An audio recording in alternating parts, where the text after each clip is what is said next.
మహిళలు అన్ని రంగాల్లో తన ప్రతిభను చాటుకుంటున్నారని టీఎస్డబ్ల్యూసీడీసీ చైర్మన్ ఆకుల లలిత అన్నారు.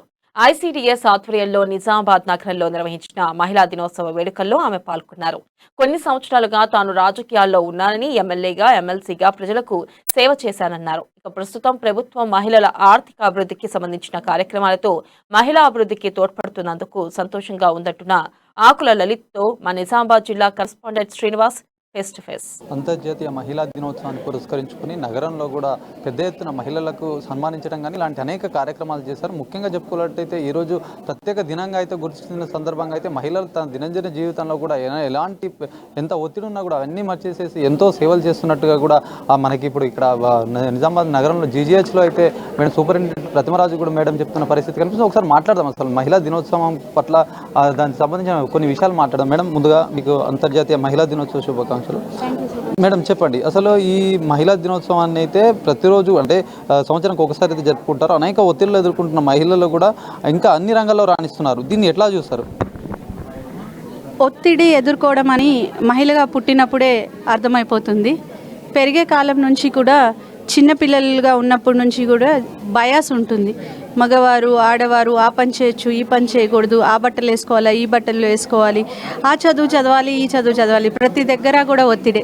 అలాగే వైద్య రంగంలో చూసినట్టయితే గత 2-3 సంవత్సరాలు కోవిడ్ టైంలో మహిళలు లేకపోతే ఎన్ని ప్రాణాలు పోయాయి. నర్సింగ్ ప్రొఫెషన్లో, డాక్టర్ ప్రొఫెషన్లో, ఫార్మసీ ప్రొఫెషన్లో, పారామెడికల్ ప్రొఫెషన్లో ఉన్న మహిళలందరూ కూడా తమ ప్రాణాలు లెక్క చేయకుండా ప్రజల దగ్గరికి వెళ్ళి సర్వీస్ చేయడం వల్ల చాలా హెల్ప్ అయింది. అండ్ ఈ పాండమిక్ని మనం క్రాస్ చేసి వచ్చాం. సో మీరు అడిగినట్టు ఒత్తిడి అనేది జీవితంలో భాగం. ఒత్తిడిని ఎదుర్కొని జయించిన వాళ్ళే వీరులవుతారు, వీరవనితలు అవుతారు. మేమైతే అన్ని మహిళ అంటే అనేక బంధాలని కూడా ఇటు కుటుంబంతో పాటు ఏదైతే బయట ఆఫీసులో కానీ అన్ని రంగాల్లో కూడా అయితే రెండు బ్యాలెన్స్గా చేస్తున్నారు. అంటే ఈ మహిళా దినోత్సవం సందర్భంగా అంటే మహిళలకు ఏమైనా చెప్పదలుచుకున్నారు? మహిళా దినోత్సవం సందర్భంగా అందరికీ ముఖ్యంగా మహిళా దినోత్సవ శుభాకాంక్షలు. ఫస్ట్. సెకండ్, మహిళా దినోత్సవం రోజే కాదు, ప్రతిరోజు కూడా మహిళలు స్ట్రాంగ్ అని ప్రతి రోజు ఒక యుద్ధం చేసి బయటకు రావాల్సిందే. సో ఆ యుద్ధంలో ప్రతి మహిళ సాయంత్రం అయ్యే వరకు గెలుస్తుంది. ఒక మహిళ పిల్లలకి ఆహారం సమకూర్చడంలో యుద్ధం చేస్తే ఒక మహిళ ఆఫీస్లో యుద్ధం చేస్తుంది. ఒక మహిళ ఒక స్టూడెంట్కి చదువు నేర్పించడంలో యుద్ధం చేస్తే ఒక మహిళ ప్రాణాలని కాపాడే మా ప్రొఫెషన్లో యుద్ధం చేస్తుంది. అయితే మీ గురించి చెప్పాలంటే మేడం, ఈ నిజామాబాద్ జిల్లా జీజీహెచ్కి అయితే సూపరింటెండెంట్గా వ్యవహరిస్తున్నారు. అనేక ఒత్తిళ్ళు ఉంటాయి, సవాళ్ళు ఉంటాయి, అన్నింటినీ కూడా బ్యాలెన్స్ చేసుకుంటూ వస్తున్నారు. మీ జీవితంలో అంటే మీరు ఒక ఏదైనా సందర్భం ఉందా ఇట్లాంటి గొప్పగా ఫీల్ అయిన సందర్భం? చాలా సందర్భాలు ఉన్నాయి. అంటే గత 3 సంవత్సరాలుగా ఆ గొప్పగా ఫీల్ అయిన సందర్భంలో వచ్చిన ఆనందము, ఎనర్జీ అనే ఆక్సిజన్తో ఇంకా ముందుకెళ్తున్నాం. లాస్ట్ 3 ఇయర్స్లో చూస్తే ఎంతో పేషెంట్స్, కోవిడ్ పేషెంట్స్ అయినప్పుడు తల్లిదండ్రులను వదిలిపెట్టి వెళ్ళిపోయిన కుమారులు వెళ్ళిపోయారు.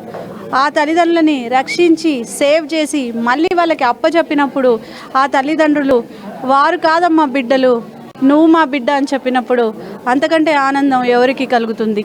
So that is the best part.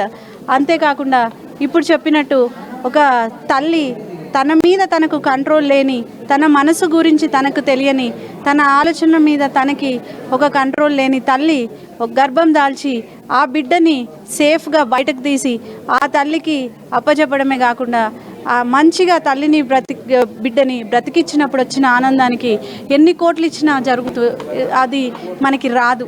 Madam, చివరిగా అంటే మీకు ఈరోజు ఏమన్నా మంచిగా ఏదైనా కోరిక అంటే మీ మహిళా దినోత్సవం సందర్భంగా మీకు మిగిలిపోయిన ఇంకేమన్నా అచీవ్మెంట్ కానీ ఇంకేమన్నా కోరిక ఇది సాధిస్తే బాగుండేనా ఏమన్నా ఉందా? యా అండి, ఇందాకే మీటింగ్లో చెప్పడం జరిగింది. చాలా బాధ ఏమనిపిస్తుంది అంటే ఆత్మహత్యలు చేసుకున్నప్పుడు చాలా బాధ అనిపిస్తుంది. Young women and productive age గ్రూప్లో ఉన్న స్టూడెంట్స్ అటువంటి వారు బాగా చేసుకుంటున్నారు. సో దీనికి మనం ఏదో ఒకటి చెయ్యాలి, సోషల్ సర్వీస్ అనేది చేయాలి, మనసుల్లో మార్పులు తేవాలి, మనిషికి మనిషి తోడవ్వాలి అని ఆలోచిస్తున్నాము. ఇప్పుడే అనుకున్నాము జీజీహెచ్ నుంచి ఒక టోల్ ఫ్రీ నెంబర్ పెట్టాలి. నెంబర్ పెట్టి ఎవరైనా బాధల్లో ఉన్న వారికి ఆ నెంబర్కి చేయండి, we will try to help you out అని మనం హెల్ప్ చేయడానికి ప్రయత్నిద్దామని అనుకుంటున్నాం. మేబీ దిస్ విల్ డెఫినెట్లీ మనకి ఒక గేమ్ చేంజర్ అవుతుందని, ఒకవేళ ఇది బాగా అయితే అన్ని చోట్ల కూడా ఇది ఇంప్లిమెంట్ చేయొచ్చు అని చెప్పేసి అనుకుంటున్నాం. Thank you so much madam. మీకు మరొకసారి కూడా ఈ శుభాకాంక్షలు, అంతర్జాతీయ మహిళా శుభాకాంక్షలు చెప్తున్నాం. ఓకే, ఇది పరిస్థితి. మొత్తానికి ఏదైతే ఈరోజు మహిళా దినోత్సవాన్ని పురస్కరించుకొని కూడా మహిళలందరూ కూడా నేపథ్యంలో ఏదైతే వాతావరణంలో అన్ని రంగాల్లో కూడా అభివృద్ధి చెందుతున్నారు. దీంతోపాటు అన్ని ఏదైనా కూడా ఒత్తిడిని బ్యాలెన్స్ చేసుకుంటూ కూడా తమ జీవన శైలిని అయితే మరింత వేగంగా ముందుకెళ్తున్న పరిస్థితి కనిపిస్తుంది. కానీ ఇక్కడ హాస్పిటల్ జీజీఎస్ సూపరింటెండెంట్ కూడా తెలిపిన పరిస్థితి కనిపిస్తుంది. కెమెరా భాస్కర్తో శ్రీనివాస్, అమ్మా న్యూస్, నిజామాబాద్.